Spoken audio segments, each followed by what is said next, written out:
उसके बाद देखेंगे दोस्तों धारा 66 में क्या प्रावधान है। जो भारतीय नागरिक सुरक्षा संहिता की धारा 66, यानी जब समन किए गए व्यक्ति ना मिल सकें तब तामीला कैसे कराया जाएगा, यानी समन की तामील कैसे होगी।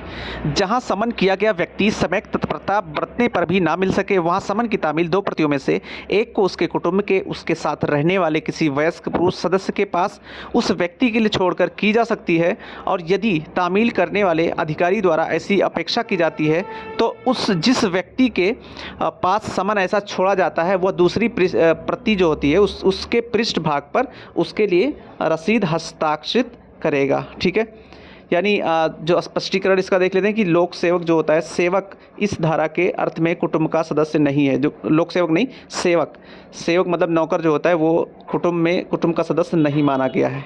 ठीक है दोस्तों धारा 67 देखते हैं भारतीय नागरिक सुरक्षा संहिता की।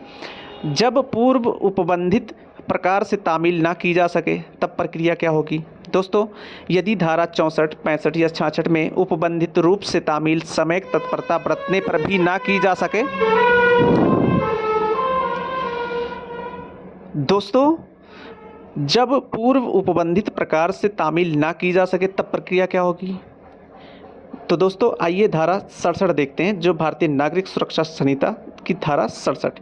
यदि धारा 64, 65, 66 में उपबंधित रूप से तामील सम्यक तत्परता बरतने पर भी ना की जा सके तो तामील करने वाला अधिकारी समन की दो प्रतियों में से एक को उसके गृह या जो वासस्थान है, मतलब वो जो उसका घर है, ठीक है, कि जिसमें समन किया गया व्यक्ति मामूली तौर पर निवास करता है, जहाँ पे वो रहता है, ठीक है, किसी सहज दृश्य भाग में लगाएगा, यानी सामने एकदम जो सबको दिखे, ठीक है। और तब न्यायालय ऐसी जांच करने के पश्चात जैसी वो ठीक समझे या तो यह घोषित कर सकता है कि समन की जो सम्यक तामील हो गई है, या वह ऐसी रीति से नई तामील का आदेश दे सकता है जिसे वो उचित समझे। यानी कि दोस्तों जब ऐसी स्थिति आ जाए कि जो धारा 64, 65, 66 के द्वारा तामीला ना हो सके, ठीक है, तो उसका एक उसके उस जहाँ पे वो निवास करता है उसके घर पे सामने फ्रंट पे कि सबको दिखे, तो वहाँ पे उसकी एक प्रति लगानी पड़ेगी। ठीक है दोस्तों। उसके बाद दोस्तों देखते हैं धारा 68, भारतीय नागरिक सुरक्षा संहिता की धारा 68 देखते हैं। सरकारी लोक सेवक पर कैसे तामील किया जाएगा। समन की तामील सरकारी लोक सेवक पर कैसे, मतलब जो सरकारी सेवक होता है, लोक सेवक जिसको बोलते हैं, उसके ऊपर कैसे तामील किया जाएगा। यानी धारा 68 भारतीय नागरिक सुरक्षा संहिता 2023 क्या प्रावधान करती है। सरकारी सेवक पर तामील। जहां समन किया गया व्यक्ति सरकार की सक्रिय सेवा में है वहां समन जारी करने वाला न्यायालय मामूली तौर पर ऐसा समन दो प्रतियों में उस कार्यालय के प्रधान को भेजेगा जिसमें वह व्यक्ति सेवक है, और तब वह प्रधान धारा 64 में उपबंधित प्रकार से समन की तामील कराएगा और उस धारा द्वारा अपेक्षित पृष्ठांकन सहित उस पर अपने हस्ताक्षर करके उसे न्यायालय को लौटा देगा, और ऐसा हस्ताक्षर जो होगा वो सम्यक तामील का साक्ष्य होगा। ठीक है दोस्तों। उसके बाद दोस्तों भारतीय नागरिक सुरक्षा संहिता की धारा 69 यानी 69 देखते हैं। स्थानीय सीमाओं के बाहर समन की तामील, यानी स्थानीय सीमा के बाहर समन की तामील कैसे की जा सकेगी। दोस्तों जब न्यायालय ये चाहता है कि उसके द्वारा जारी किए गए समन की तामील उसकी स्थानीय अधिकारिता के बाहर किसी स्थान में की जाए, तब वह जारी किए गए समन की तामील उसकी स्थानीय अधिकारिता के बाहर यदि किसी स्थान में की जाए तो तब वो क्या करेगा कि तब वो मामूली तौर पर ऐसा समन दो प्रतियों में उस मजिस्ट्रेट को भेजेगा जिसकी स्थानीय अधिकारिता के भीतर उसकी तामील की जानी है। यह समन किया गया व्यक्ति जहाँ निवास करता है। ठीक है दोस्तों। इसमें क्या प्रावधान है कि जब स्थानीय सीमा यानी यहाँ से जहाँ पे हम रहते हैं, जहाँ पे हमारा न्यायालय है, उस न्यायालय से अगर दूसरे न्यायालय के क्षेत्राधिकार में अगर वो न्यायालय आता है, दूसरा जहाँ पे वो व्यक्ति है उस दूसरा न्यायालय उसके क्षेत्राधिकार में आता है, तो वहाँ पे उस मजिस्ट्रेट को भेजना पड़ेगा। ठीक है। उसके बाद दोस्तों देखते हैं धारा 70।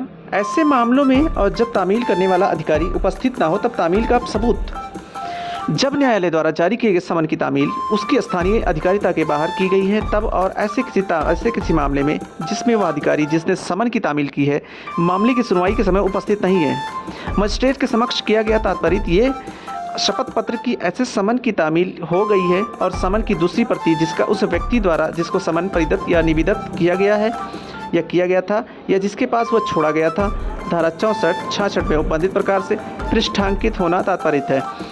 साक्ष्य में गिरा है, ठीक है, साक्ष्य में गिरा होगी और जब तक तत्प्रतिकूल साबित न कर दिया जाए उसमें किए गए कथन सही माने जाएंगे। दोस्तों, इस धारा में वर्णित शपथ पत्र समन की दूसरी प्रति से संलग्न किया जा सकता है और उस न्यायालय को भेजा जा सकता है। दोस्तों हमने देखा धारा 70। अब उसके बाद लास्ट जो हमारा समन के लिए धारा 71 जो है वो देख लेते हैं। 71 में क्या प्रावधान है?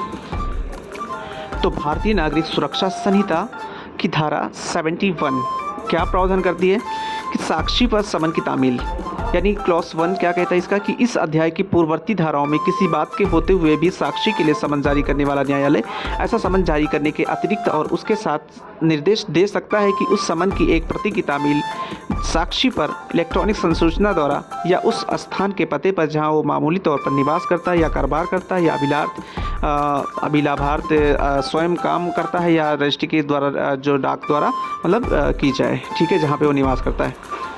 और दूसरा क्लॉज 2 क्या कहता है कि जब साक्षी द्वारा हस्ताक्षर की गई तात्पर्य अभिस्वीकृति या डाक कर्मचारी द्वारा किया गया तात्पर्य ये पृष्ठांकन के साक्षी ने समन लेने से इनकार कर दिया है, प्राप्त हो जाता है या न्यायालय का समाधान जो है इलेक्ट्रॉनिक संसूचना द्वारा धारा 70 की उपधारा जो है 3 के अधीन समन के प्रदान के सबूत पर हो जाता है, तो समन जारी करने वाला न्यायालय ये घोषित कर सकता है कि समन की तामील समयिक रूप से कर दी गई है। दोस्तों, साक्षी पर समन की तामील आप लोग को 71 में समझ में आ गया। तो आई होप को आप लोग को वीडियो समझ में आएगा। बहुत बहुत शुक्रिया, थैंक यू सो मच दोस्तों।